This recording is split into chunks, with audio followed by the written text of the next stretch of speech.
My grandmother left me everything in her will, so my family tried to have me declared insane. Grandma Rose died on a Tuesday. By Thursday, my entire family had transformed into grief-stricken angels of mercy. Suddenly, everyone remembered how much they'd loved her, the same woman they'd dumped in a nursing home and visited twice a year. I was 23, fresh out of college, drowning in student loans.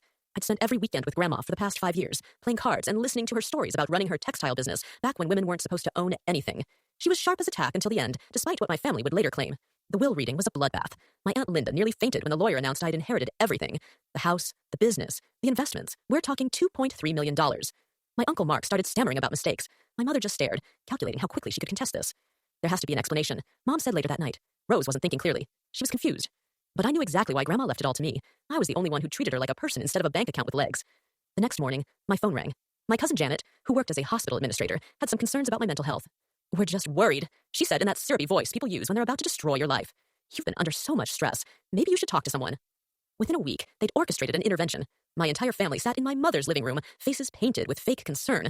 They'd found a doctor, some psychiatrist my uncle knew, who was willing to evaluate me.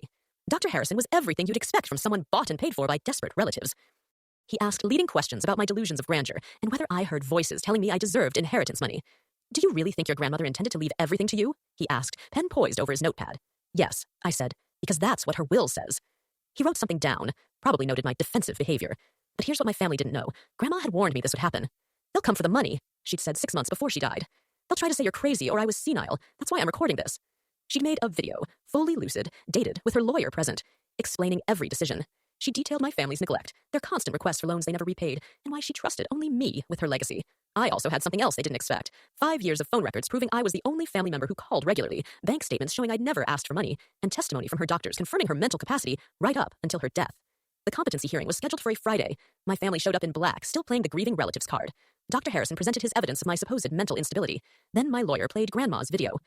"If you're watching this," she began, "it means my vultures of a family are trying to steal from the one person who actually loved me."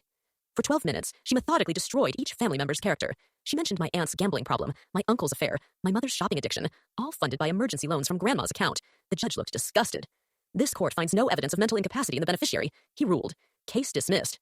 As my family filed out, my mother grabbed my arm. "You'll never be part of this family again," she hissed. I smiled. "Good, I'm starting my own." I used Grandma's business to create a scholarship fund for first-generation college students. The house became a transition home for young adults aging out of foster care. Last Christmas, I hosted dinner for 12 people, my chosen family of friends who'd stood by me. We toasted Grandma Rose, who'd known exactly what she was doing when she picked the one granddaughter who visited her because she wanted to, not because she had to. The rest of my family sent a Christmas card. I used it as kindling.